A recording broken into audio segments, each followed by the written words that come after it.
number 3ပေါ့နော်ဒီကားဝယ်ရင်းတွေကင်တော့မယ်ဆိုရင်တော့ဘက်ထရီကိုဖြုတ်ထားပါဘယ်လိုရှင်ဒီဝယ်ရတွေကို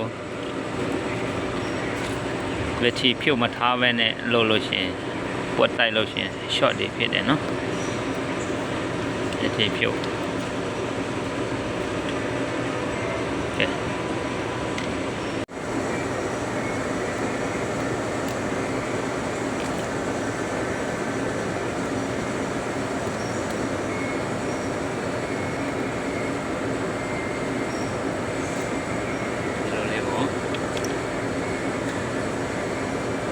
ဝယ်ရီများတယ်ဆိုလို့ရှိရင်လက်ပေါ်လေးရိုက်ထားပါတော့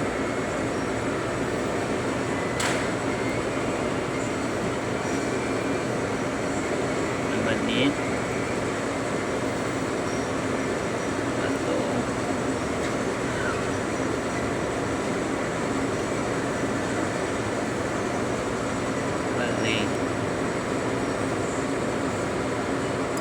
အခုလိုအတားလေးတက်ကနေမိတော့တွန်းတယ်မယ်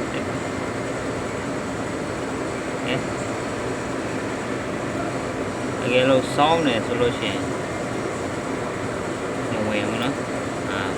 တန်လေးဝင်တော့ဒါလေးကိုလိုလေးပါအကုန်လုံးဝင်ပြီဆိုလို့ရှိရင်